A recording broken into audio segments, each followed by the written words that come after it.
Bismillahirrahmanirrahim. Selamat datang di channel hamba Allah.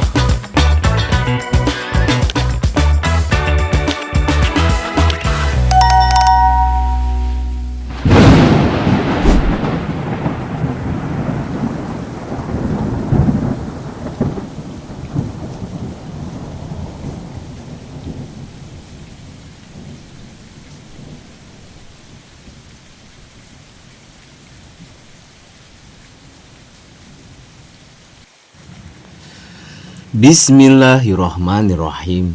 Assalamualaikum warahmatullahi wabarakatuh.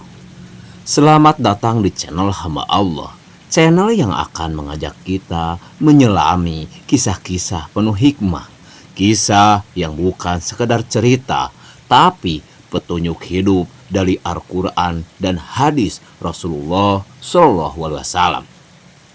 Bersama saya Apap Akon. Di channel ini, kita tidak hanya mendengar, tapi kita akan merenung tentang siapa kita dan kemana kita akan kembali. Tahukah kamu bahwa ada sebuah kaum yang begitu kejam, yang suatu hari nanti akan keluar dan menghancurkan dunia?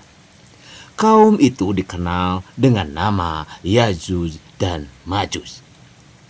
Dan tahukah kamu siapa yang pernah mengurung mereka? Di balik dinding raksasa yang tak tertembus, dialah seorang raja besar yang kekuasaannya membentang dari timur hingga barat.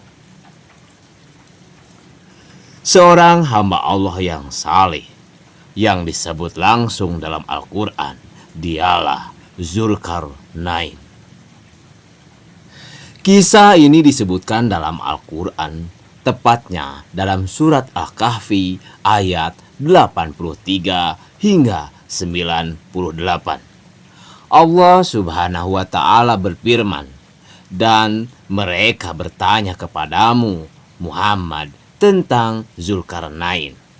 Seakan-akan kisah ini bukan sekedar sejarah, tapi jawaban atas rasa penasaran manusia sepanjang zaman. Para ulama berbeda pendapat tentang siapa sebenarnya Zulkarnain. Sebagian mengatakan ia adalah seorang raja yang adil. Sebagian lagi mengatakan ia adalah seorang nabi. Namun yang pasti, Allah memberikan kepadanya kekuasaan yang luar biasa. Dalam Al-Quran disebutkan, yang artinya, sesungguhnya kami telah memberikan kekuasaan kepadanya di muka bumi, dan kami telah memberinya jalan untuk mencapai segala sesuatu. Quran Surat Al-Kahfi ayat 84.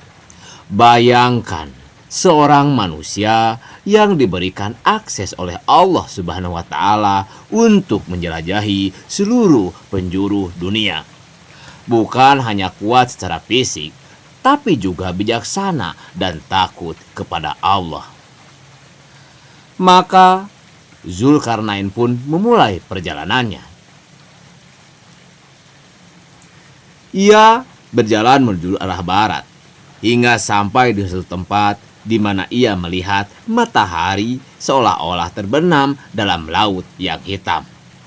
Di sana ia bertemu dengan suatu kaum, dan Allah memberinya pilihan.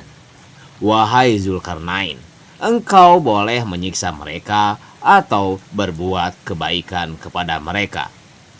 Namun lihatlah jawaban seorang pemimpin yang adil. Zulkarnain berkata, "Adapun orang yang zalim, maka kami akan menyiksanya. Kemudian ia akan dikembalikan kepada Tuhannya. Lalu dia akan mengazabnya dengan azab yang keras.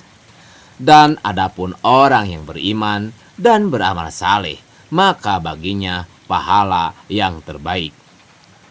Inilah pemimpin sejati yang tidak hanya kuat, tapi juga adil.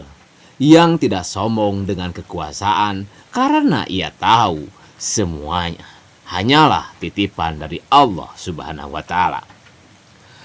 Namun perjalanan Zulkarnain belum selesai. ia melanjutkan perjalanannya ke arah timur, ke tempat yang belum pernah dijangkau manusia sebelumnya. Dan di sanalah ia akan bertemu dengan suatu kaum yang hidup tanpa perlindungan dari matahari. Sebuah kisah yang akan membuka tabir rahasia yang lebih dalam. Dan perjalanan menuju pertemuan dengan kaum yang paling mengerikan, Yajuj dan Majuj. Ikuti terus kisah ini, karena setiap bagian akan membawa kita lebih dekat kepada tanda-tanda kebesaran Allah Subhanahu wa Ta'ala.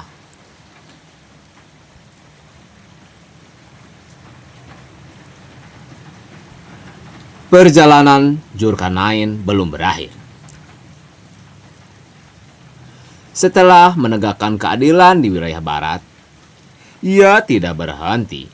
Ia tidak terlena oleh kekuasaan, karena seorang hamba Allah yang sejati akan terus berjalan menjalankan amanah yang telah diberikan oleh Rabb-Nya.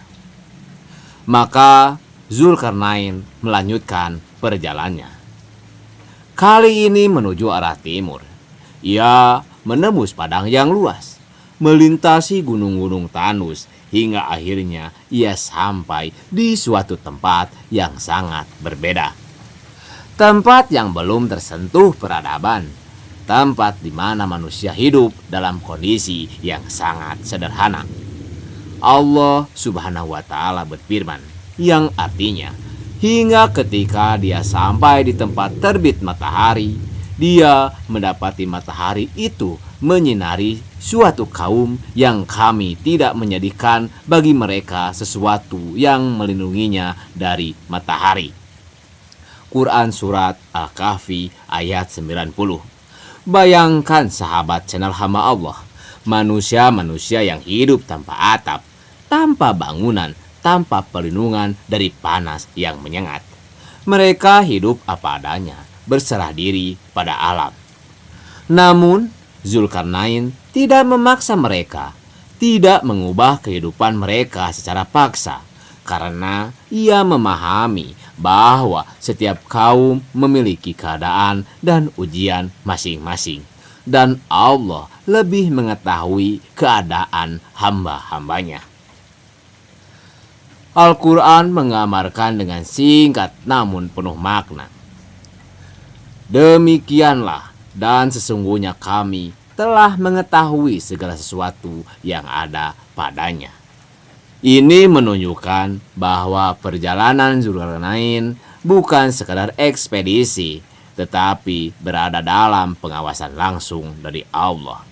Setiap langkahnya, setiap keputusan yang diambilnya, semua berada dalam ilmu Allah Subhanahu wa Ta'ala.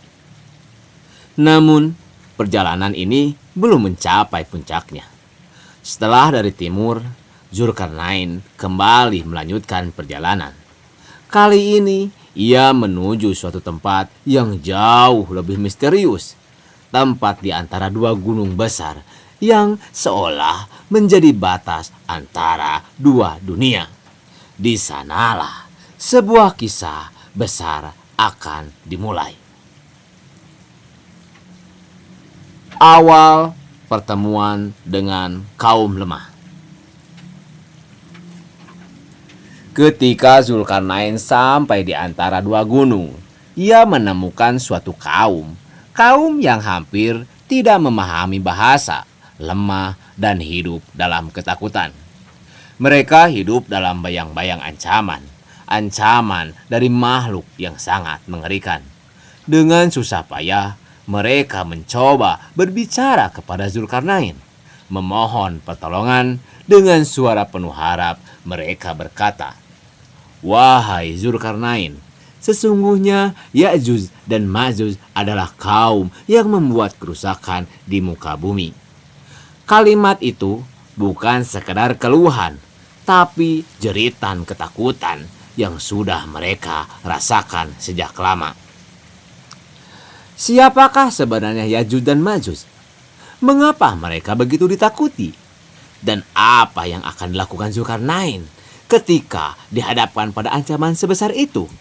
Sebuah keputusan besar akan diambil, keputusan yang akan mengubah sejarah manusia dan akan menjadi salah satu tanda besar menjelang hari kiamat. Ikuti terus kisah ini, karena di bagian berikutnya kita akan menyaksikan bagaimana Zulkarnain membangun sesuatu yang luar biasa. Sebuah dinding raksasa yang akan mengurung kaum paling mengerikan di muka bumi. Saya Akon Apap dari channel Hamba Allah.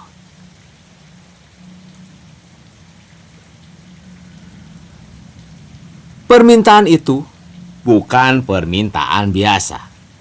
Kaum lemah itu datang dengan harapan terakhir mereka, karena setiap hari mereka hidup dalam ketakutan. Bukan karena perang, bukan karena kelaparan, tapi karena makhluk yang akan menghancurkan segalanya, Yajuj dan Majuj. Dalam hadis Rasulullah Shallallahu Alaihi Wasallam disebutkan bahwa Yajuj dan Majuj adalah keturunan manusia dari garis Nabi Adam alaihi salam. Namun mereka memiliki sifat yang sangat berbeda. Jumlah mereka sangat banyak, tak terhitung. Dan ketika mereka keluar, mereka akan merusak segalanya. Makan apa saja yang mereka temui, menghancurkan apa saja yang mereka lewati. Hingga dalam riwayat disebutkan, mereka akan meminum air danau hingga kering. Bayangkan sahabat channel Hamba Allah, bukan sekadar pasukan, tapi gelombang kehancuran. Dengan penuh harap, mereka berkata, "Wahai Zulkarnain, maukah kami memberikan imbalan kepadamu agar engkau membuat dinding antara kami dan mereka?" Mereka rela memberikan apa saja demi keselamatan mereka. Namun lihatlah jawaban seorang hamba Allah yang ikhlas. Zulkarnain berkata, "Apa yang telah diberikan oleh Robku kepadaku lebih baik daripada apa yang kalian tawarkan." Ia tidak tergiur harta, tidak tergoda imbalan, karena ia tahu yang dilakukan bukan untuk dunia, tapi untuk amanah dari Allah Subhanahu wa Ta'ala. Zulkarnain berkata, "Maka tolonglah aku dengan kekuatan." Lalu dimulailah proyek terbesar dalam sejarah manusia. Ia mengumpulkan potongan-potongan besi ditumpuk di antara dua gunung, hingga ketika besi itu telah memenuhi celah, ia berkata, "Tiuplah." Api dinyalakan, panas membara hingga besi itu menjadi merah menyala seperti api. Kemudian Zulkarnain menuangkan tembaga cair di atasnya, meleleh, menyatu, menguatkan satu sama lain. Dan terbentuklah sebuah dinding raksasa, kokoh, tinggi, dan tak tertembus. Maka Yajuj dan Majuj pun mencoba. Mereka berusaha memanjat, namun tidak mampu. Mereka mencoba melubangi, namun tidak berhasil. Untuk pertama kalinya, mereka terkurung, terhalang oleh kekuatan yang Allah izinkan. Namun, di balik semua itu, Zulkarnain tidak berkata, "Namun, aku yang membangun ini." Tidak, ia berkata dengan penuh tawadu, "Ini adalah rahmat dari Robku." Inilah hati seorang mukmin sejati yang tidak pernah menyandarkan keberhasilan kepada dirinya, tapi kepada Allah Subhanahu wa Ta'ala. Namun Zulkarnain juga memberikan peringatan. Apabila janji Robku telah datang, maka dia akan menjadikannya hancur. Artinya, dinding itu tidak akan selamanya berdiri. Suatu hari nanti akan ada waktu di mana Yajuj dan Majuj akan keluar. Dan saat itu terjadi, dunia tidak akan pernah sama lagi. Kapan mereka akan keluar? Apa tanda-tandanya? Dan bagaimana keadaan manusia saat itu? Sebuah masa yang begitu mengerikan, yang bahkan para nabi pun berlindung kepada Allah darinya. Ikuti terus kisah ini, karena di bagian berikutnya kita akan membahas tanda-tanda keluarnya Ya'juj dan Ma'juj berdasarkan Al-Quran dan hadis sahih. Saya Apap Akon dari channel Hamba Allah.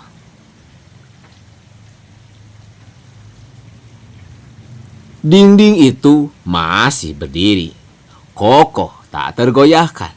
Namun siapa sangka di balik dinding itu setiap hari terjadi sesuatu yang mengerikan. Lalu apa aktivitas Ya'juj dan Ma'juj berdasarkan hadis? Dalam hadis Rasulullah SAW disebutkan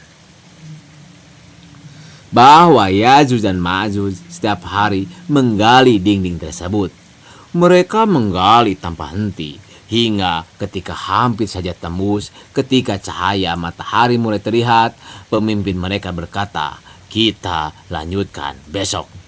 Namun mereka lupa mengatakan insya Allah. Maka Allah mengembalikan dinding itu seperti semula. Hari demi hari, tahun demi tahun, berabad-abad lamanya, mereka terus mencoba namun selalu gagal. Hingga suatu hari, takdir Allah pun tiba.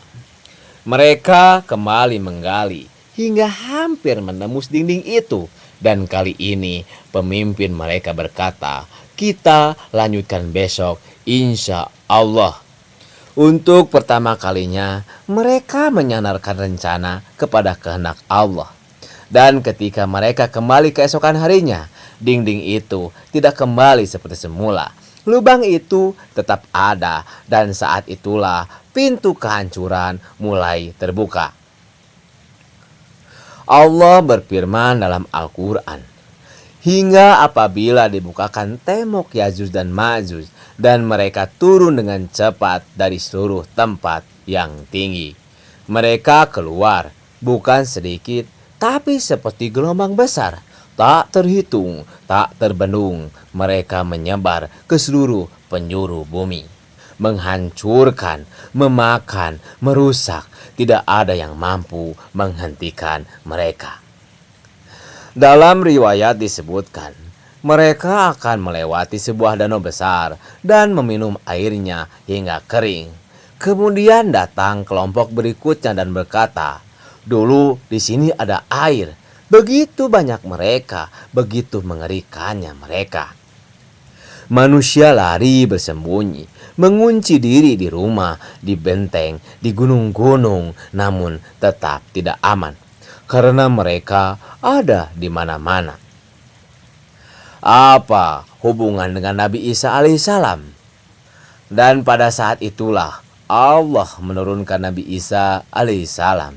Namun bahkan Nabi Isa tidak diperintahkan untuk melawan mereka, melainkan diperintahkan untuk menyelamatkan diri bersama orang-orang beriman. Mereka berlindung di tempat yang tinggi karena Ya'juj dan Ma'juj adalah ujian yang tidak bisa dilawan oleh kekuatan manusia. Puncak ketegangan, manusia putus asa. Bayangkan dunia tanpa harapan, makanan habis, air habis, manusia hidup dalam ketakutan hingga mereka berdoa memohon pertolongan Allah Subhanahu wa taala. Lalu bagaimana akhir dari Ya'juj dan Ma'juj? Siapa yang akan menghentikan mereka? Dan bagaimana Allah menyelamatkan manusia dari kehancuran total?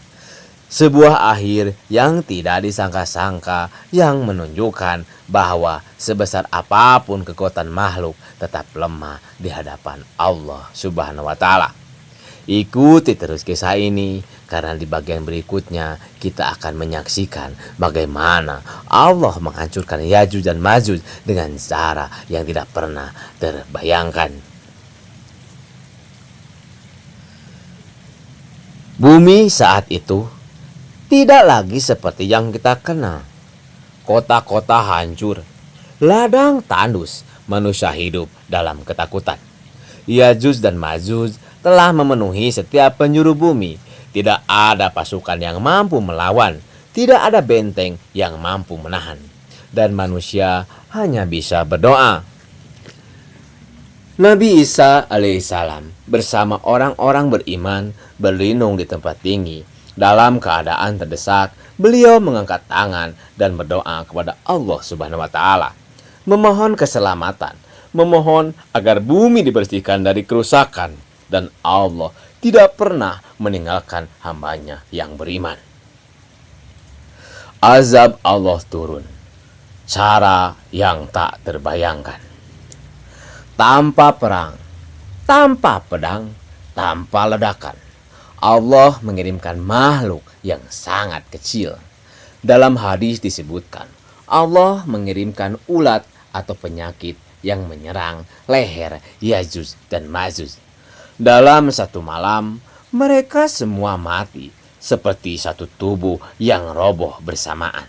Pasukan yang tak terhitung jumlahnya itu tiba-tiba menjadi bangkai, sunyi, mencekam, dan penuh bau kematian. Namun ujian belum selesai. Bangkai mereka memenuhi bumi, menutupi lembah, gunung, dan jalan-jalan manusia. Udara menjadi busuk. Manusia tidak mampu hidup dengan keadaan seperti itu.